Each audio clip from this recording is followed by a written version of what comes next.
Wala yakhuddu ala ta'amil miskin fawailul limusallin.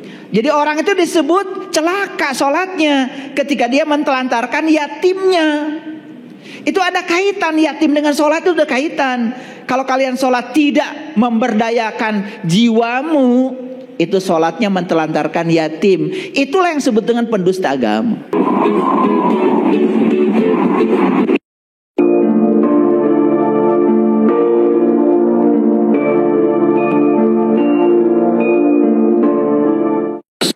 Spiritual itu harus penuh dengan kegembiraan. Kalau belajar spiritual manyun, tegang, stres, itu udah jelas itu spiritualnya salah. Karena spiritual itu harusnya isinya sukacita. Spiritual itu kegembiraan, ya. Manakala mentari tua sudah lelah berpijar. Siapa mentari tua itu? Harus ingat, aslinya kita ini makhluk cahaya. Aslinya kita ini adalah ruhku. Dan wujudnya ruhku itu adalah cahaya. Diri sejati kita itu adalah ruhku yang Allah tiupkan ke dalam tubuh ini. Dulu kita adalah matahari semuanya. Dan matahari ini sekarang sudah lelah untuk berpijar. Terselimuti oleh kabut, terselimuti oleh kegelapan, terselimuti oleh salah proyeksi, salah persepsi. Karena selama ini matahari ini tidak bersinar dalam diri kita. Allah menyatakan di Quran, Rabbul Masyriqain wa Rabbul Maghribain. Ada dua matahari yang harus kalian kenal. Satu matahari jasmani yang di luar sana, satu lagi matahari ruhani yang ada dalam dirimu. Karena pusat semesta ada dalam dirimu. Makanya perjalanan Nabi Ibrahim ketika mencari Tuhan, beliau menemukan bintang, menemukan bulan, dan ujung perjalanannya menemukan matahari. Bukan matahari yang di luar sana, tapi matahari ruhani yang ada dalam dirinya. Tidakkah kita menginginkan untuk menemukan itu kembali? Apakah kita rela membiarkan mentari tua kita ini lelah untuk berpijat? Apakah kita merelakan bulan yang genit ini enggan untuk tersenyum lagi? Maaf, kalian itu untuk tersenyum saja berat sekali. Begitu banyak beban-beban emosi dalam diri. Begitu banyak beban-beban emosi di subconscious mind kita. Akibatnya kita menjadi sangat mudah untuk sakit. Cancer, tumor, macam-macam penyakit.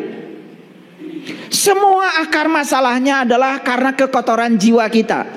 Kekotoran jiwa mempengaruhi kotornya mental kita. Akibatnya tubuh fisik ini tidak sanggup lagi menanggung beban yang berat itu. Maka tubuh fisik berbicara. Tubuh fisik menyampaikan pesan cintanya kepada kita. Cancer itu bukan apa-apa. Dengar dia sedang berbicara. Dengar emosimu sedang berbicara. Dengar substansi kepedihan dalam dirimu sedang berbicara kepadamu. Dengarkan pesan cintanya. Tidak ada masalah di situ. Dengarkan pesan cintanya. Dan kalau pesan cintanya sudah sampai di kita, penyakit itu sudah selesai bertugas. Penyakit itu sedang bertugas menyampaikan pesan kepada kita. Cuma kita mengeluh, menolak, melawan. Apa yang terjadi? Pesan cintanya tidak sampai kepada kita. Akibatnya apa? Penyakit tidak kunjung sembuh. Spiritual kita tidak menaik. Kesadaran kita pun tidak meningkat. Makanya di kelas-kelas terapi holistik saya sering mengatakan, kenapa kalian bertemu dengan saya? Bukankah karena kalian sakit? Bukan karena kalian bermasalah? Justru sakit itulah yang telah mengantarkan kalian bertemu saya. Dan kalau tidak sakit tidak akan bertemu. Bukankah sakit yang telah mengantarkan kalian ke sini? Bukankah sesuatu yang selama ini kita tolak yang telah mengantarkan kita ke sini? Bukankah selama ini sesuatu yang tidak diharapkan kehadirannya yang telah mengantarkan kita pada kesadaran baru? Betul? Apa yang salah di semesta ini? Yang salah adalah sudut pandang kita. Yang salah adalah pikiran kita. Karena kita dididik untuk melihat sesuatu dengan cara yang salah. Ada kata-kata bijak yang sangat bagus. Cinta adalah melihat dengan teleskop. Cemburu adalah melihat dengan mikroskop. Apa bedanya teleskop dengan mikroskop? Benda-benda yang sangat jauh, yang sangat besar, bahkan galaksi yang miliaran jumlahnya, bisa disaksikan dengan teleskop. Teleskop itu hanya melihat yang tadinya tidak terlihat menjadi jelas terlihat. Objeknya juga tidak dibesarkan, tetap saja seperti itu. Itu teleskop. Tapi mikroskop, sesuatu yang kecil, yang renik, begitu dilihat dengan mikroskop menjadi sangat jelas dan detail. Itulah pikiran kita. Selalu ingin melihat sesuatu secara detail. Bahkan kesalahan orang pun harus detail. Bahkan orang pun harus bicara kepada kita kesalahan-kesalahannya detail. Itu yang kita lakukan. Pada itu membuat kita menjadi pusing sendiri. Kita menjadi sangat ribet dengan urusan-urusan yang sesungguhnya bukan masalah. Orang lain membicarakan kita bukan masalah, gak usah dibahas, biarkan saja. Dan kalau dibiarkan nanti juga dower sendiri, berbusa sendiri, capek sendiri. Tapi begitu ditanggapi, di situ sudah ada masalah.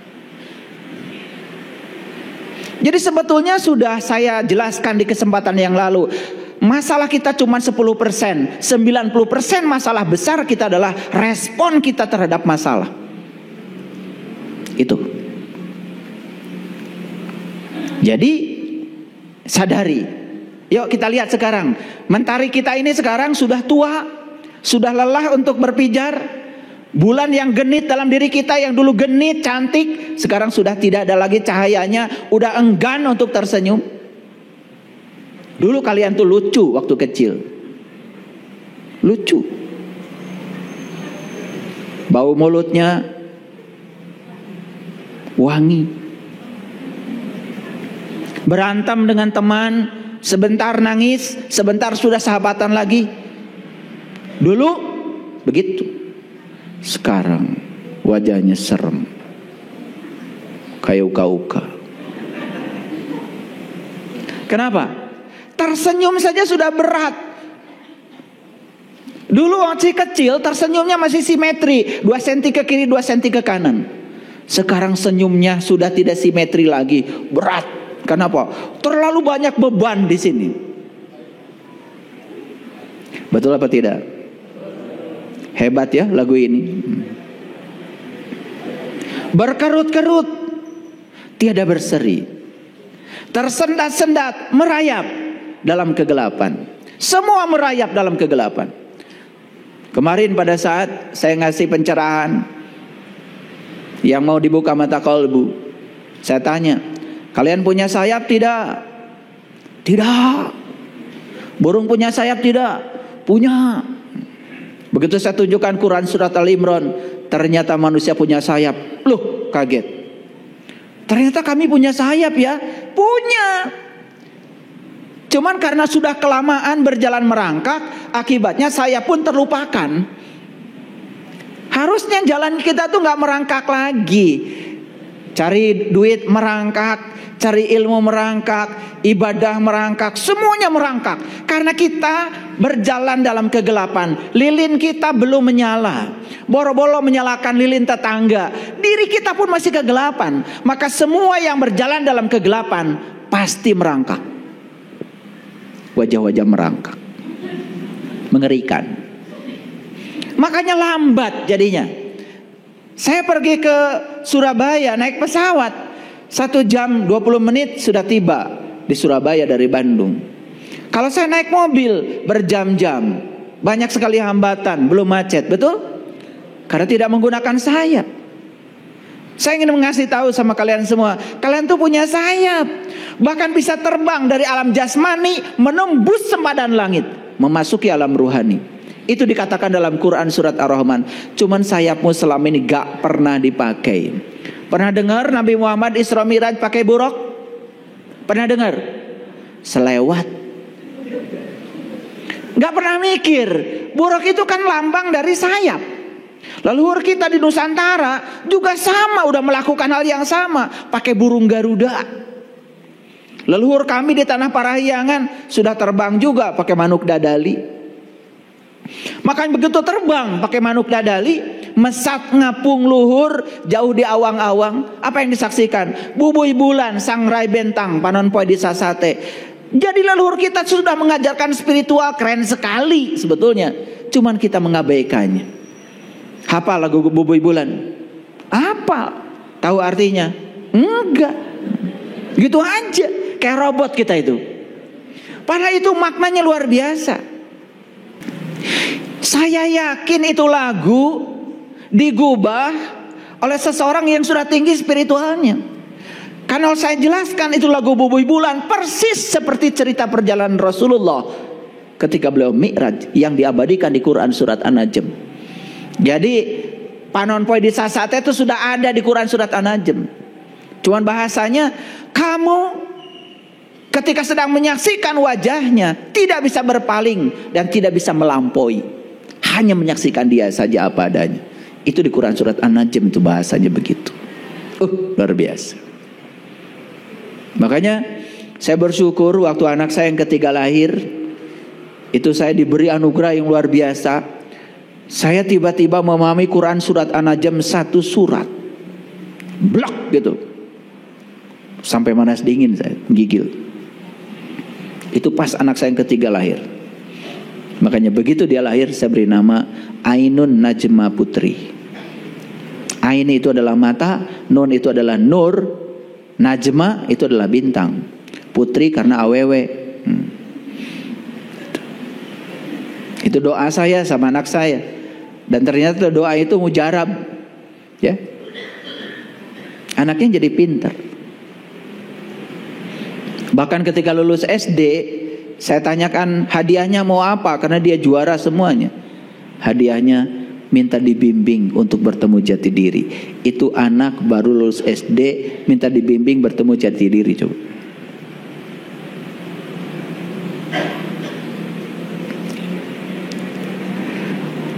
Berkerut-kerut tiada berseri, tersendat-sendat merayap dalam kegelapan. Hitam kini, hitam nanti. Luar biasa.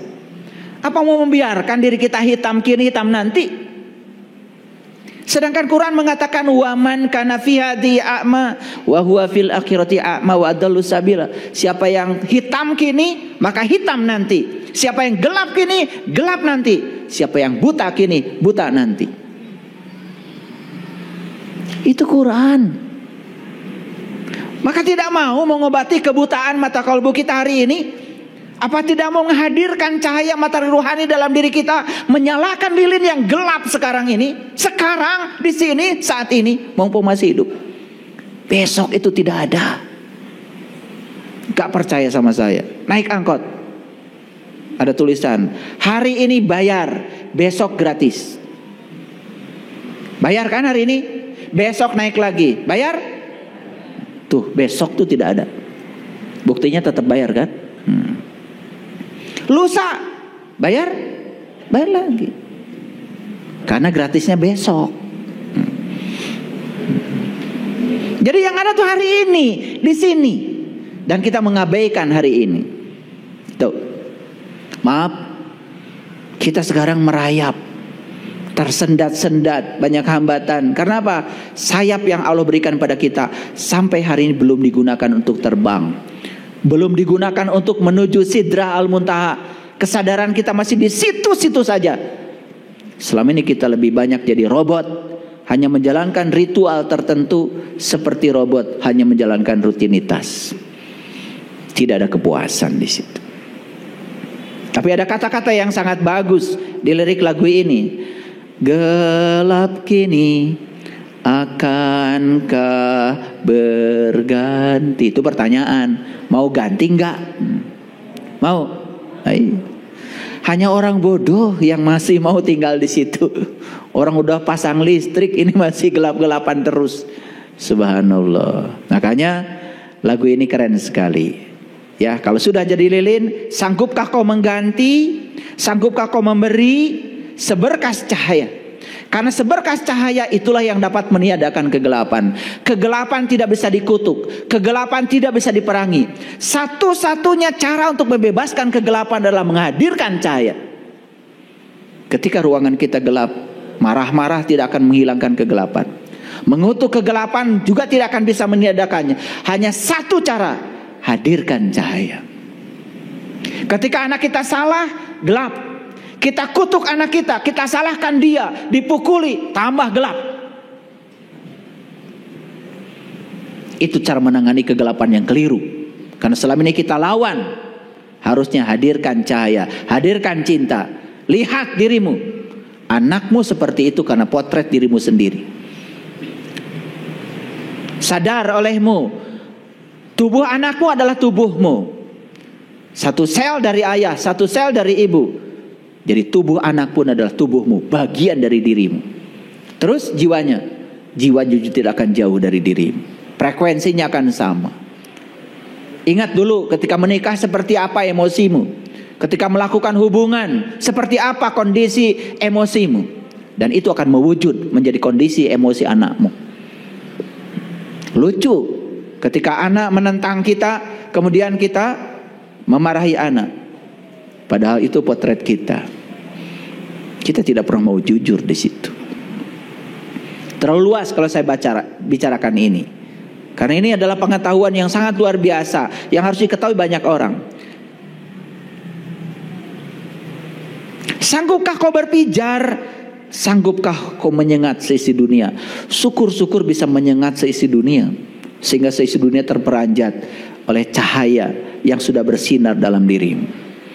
Yuk, mau jadi lilin yang menyala? Yes, bagus. Kapan?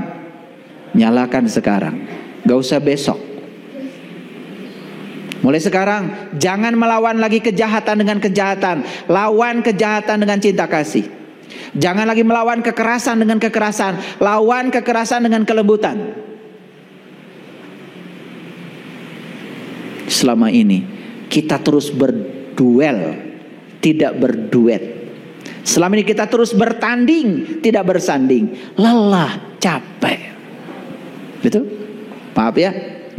Dulu waktu kita miskin, ya susah. Makan juga susah karena gak ada makanan. Susahnya ketika kita masih miskin cuma satu kok, karena kekurangan. Tapi susahnya orang-orang yang kaya banyak harta, melekat pada yang dia miliki. Luar biasa. Lebih susah daripada orang miskin. Pergi kemana-mana gak tenang.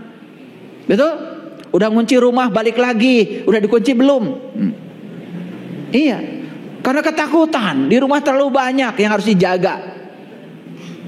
Ada yang lucu kemarin di pesawat haji, ya, ada seorang jamaah haji minta diturunkan dari atas pesawat. Kenapa?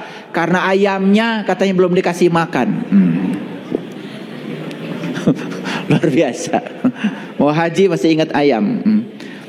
Jadi itu pelajaran ihramnya itu nggak sukses itu, manasiknya nggak sukses. Ayam saja di pesawat masih diingat, coba. Dia minta diturunkan di pesawat, ditanya oleh pramugari, kenapa Anda minta diturunkan? Ayam belum makan. Jadi ihramnya belum selesai.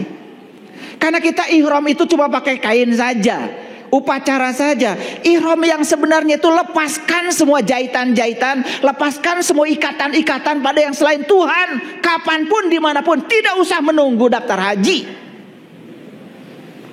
Sekarang kalian bisa bebaskan. Sekarang, tidak usah nunggu daftar, tidak usah nunggu ke sana. Di sana tuh nanti upacaranya aja pakai pakaian. Ihramnya bisa dilakukan kapan saja, di mana saja. Tidak usah daftar haji, bisa ihram. Tetapi karena kita tidak punya knowledge, ihram itu harus selalu pakaian. Ingat, yang pakai kain ihram pun cuma laki-laki, perempuan gak pakai. Apa maknanya? Laki-laki itu ruhani, perempuan itu jasmani. Karena haji perjalanan spiritual, haji perjalanan ruhani, bukan perjalanan jasmani. Lucu mau haji, rendang buat 1 bulan, sambal goreng kentang buat 1 bulan, sambal goreng tempe buat 1 bulan, tarasi mawa ke sebulan. Katanya haji perjalanan spiritual, tapi sibuk dengan urusan-urusan yang bersifat materi. Coba, takut di sana susah. Minum kopi, bawa kopi. Sarenteng. Lucu jadinya. Ya nggak apa-apa. Karena yang lucu-lucu kan lucu juga kan. Nyampe sana juga lucu juga. Gak masuk ke rumahnya, bilangnya tamu Allah. Ya cuma keluyuran di luar aja, makanya kan gak disuguhin. Ya kan? Saya tidak menyalahkan itu upacara. Tetapi jangan cuma upacara. Setelah selesai melaksanakan semua ritual di sana, terjemahkan semua ritual itu ke dalam proses meniti ke dalam diri. Karena itu belum selesai. Gitu. Paham sampai sini? Mau jadi lilin kecil yang menyala? Yes. Awas. Jangan cuma mau, tapi harus dimulai dari sekarang. Mau nyanyi lagi? Nyanyi lagi.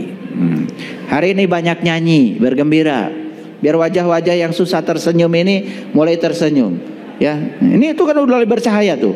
Ya, senyum. Dari tadi begitu nyampe di sini, gelombang kalian masih beta. Banyak ikatan. Sekarang udah mulai turun nih, udah jadi alfa. Saya ulah mulai ringan nih. Tadi keringetan saya. Ya, udah mulai ringan nih. Brain wave-nya sudah mulai turun sekarang. Kemelekatan sudah mulai cair, ya. Cemburu sudah mulai berkurang. Itu lagunya Ebit itu, Menjaring Matahari, itu keren sekali. Ya, keren sekali. Dulu saya mengira menjaring matahari sana yang dijaring. Ini lagu sufi sebetulnya. Menjaring matahari yang mana? Jaring matahari yang di dalam dirimu, supaya kalian menjadi lilin yang bercahaya. Kabut, sengajakah engkau mewakili pikiranku? Jadi kabut itu adalah pikiran. Makanya kabut itu kadang gelap, kadang terang, kadang gelap, kadang putih, kadang hitam, kadang putih, kan gitu kabut. Kadang ada, kadang tidak ada, itu pikiran. Itu keren lagu ini. Saya kira orang yang nulis lagu ini sudah belajar kitab tantra. Karena saya belajar tentang ini justru dari kitab tantra itu, dari Tibet. Bahwa kabut itu adalah lambang dari pikiran. Makanya ya, orang meditasi itu sebetulnya bukan membunuh pikiran, tetapi melampaui pikiran. Gimana caranya? Tahu sadar bahwa dirimu bukan pikiran.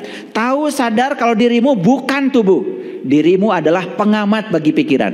Makanya kalau kita sudah bisa mengamati pikiran kita sendiri, sebinal apapun pikiran, lama-lama akan lemah kekuatannya.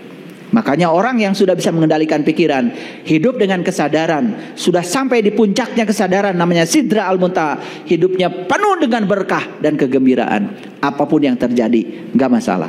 Karena hidup sudah tidak bergantung kepada hasil. Karena apa? Karakter seseorang ditentukan oleh hasil. Lihat orang, ketika gagal seperti apa, ketika sukses seperti apa. Kalau ingin lihat karakter orang, lihat kalau lagi main bola. Ya, ketika gol masuk ke klubnya yang didukungnya, langsung cemberut. Itu karakter. Ketika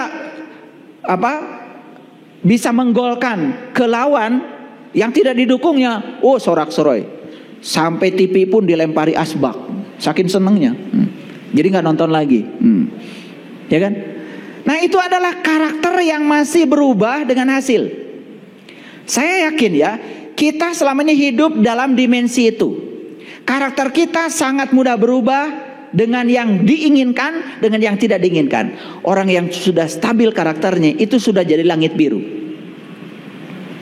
Langit biru itulah kesadaran. Langit biru itulah diri pribadi kita. Kabut bukan diri kita. Ada dan tiada, datang dan pergi, hitam dan putih. Makanya jadilah pengamat bagi kabut, jangan jadi kabut. Kita akan terbawa arus kalau jadi kabut. Maka lagu ini keren sekali, ya. Kabut, sengajakah engkau mewakili pikiranku? Pekat, hitam berarak menyelimuti matahari. Jadi matahari kita ini sekarang posisinya sedang diselimuti oleh kabut hitam ciptaan kita sendiri. Makanya itu yang membuat kita tidak bersinar. Karena lilin kecil ini sudah kecil, cahayanya terselimuti oleh kabut. Jadi sekitar kita tidak merasakan kehadiran kita. Tahu jiwa itu apa? Jiwa itu cahaya. Dan siraman jiwa juga cuma satu, cahaya. Ceramah seperti ini tidak menyirami jiwa. Ceramah saya ini hanya membangkitkan pikiran kalian supaya sadar bahwa jiwamu yang terbuat dari cahaya itu perlu makan hari ini, perlu nutrisi. Dan selama ini kita abaikan. Maka jiwa itu disebut yatim. Yatim itu yang tak beribu, yang tak berbapak. Manusia tidak ada yang nggak punya ibu, nggak punya bapak, nggak ada. Jadi yatim dalam pengertian fisik itu sebetulnya tidak ada. Yatim itu yang ada adalah spiritual. Karena yatim itu yang tak beribu, yang tak berbapak. Berarti datangnya ke semesta tidak dilahirkan. Maka jiwa tidak dilahirkan, tapi jiwa ditiupkan. Makanya mentelantarkan yatim sebetulnya mentelantarkan jiwa kita sendiri. Coba kalian sholat. Ketika sholat, sibuk saja dengan gerakan-gerakan sholat, sibuk dengan bacaan sholat. Sementara jiwamu merana, sama sekali tidak dikasih nutrisi ketika sholat. Maka lihat, Quran tentang yatim, ayat tentang yatim, kan ada yang di Quran surat Al-Maun. Waktu cerita sholatnya yang tidak khusyuk, betul? Coba. Ara'aital ladzi yukadzibu biddin, fazalikal ladzi yad'ul yatim, wa la yakhuddu ala ta'amil miskin, fawailul limusallin. Jadi orang itu disebut celaka sholatnya ketika dia mentelantarkan yatimnya. Itu ada kaitan, yatim dengan sholat itu ada kaitan. Kalau kalian sholat tidak memberdayakan jiwamu, itu sholatnya mentelantarkan yatim. Itulah yang disebut dengan pendusta agama. Makanya pendusta agama itu orang yang sholat, tetapi sholatnya itu hanya sibuk urusan materi, urusan fisik, urusan bacaan, tetapi dia tidak tahu esensi sholat. Jiwanya tidak bisa mengingat Allah dan Rasulnya, belum kenal, belum bersahadat secara sejati ke sana. Hebat ya Quran. Coba. Ara'aital ladzi yukadzibu biddin, celakalah pendusta agama. Fazalikal ladzi yad'ul yatim, mereka yang telah mentelantarkan yatim. Yatim itu adalah jiwanya sendiri. Wala yakhuddu ala ta'amil miskin, ya. Miskin, maka dia tidak akan pernah menjadi miskin. Miskin itu artinya orang yang tenang tentram, dari kata sakana yaskunu miskinan. Maka Nabi Muhammad kan berdoa, ya Allah, hidupkan aku dalam keadaan miskin. Kan gitu. Hidupkan aku bersama orang-orang miskin dan matikan aku dalam keadaan miskin. Hati-hati, miskin bahasa Arab beda dengan miskin bahasa Indonesia. Miskin dalam bahasa Arab artinya tenang, tentram, damai. Itu dari kata sakana yaskunu miskinan. Sukun itu artinya sudah mati, tidak bereaksi. Kalian kan masih tersinggungan, marahan, belum miskin itu namanya. Jadi miskin dalam pengertian spiritual itu bukan kere, bukan gak punya apa-apa, tapi tenang, tentram, damai itu. Makanya Rasulullah minta dihidupkan bersama orang miskin, orang yang tenang, tentram, damai, itu maksudnya. Fisik, urusan bacaan, tetapi dia tidak tahu esensi sholat.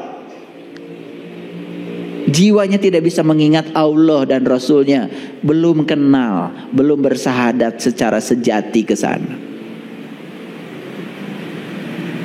Hebat ya Quran. Coba.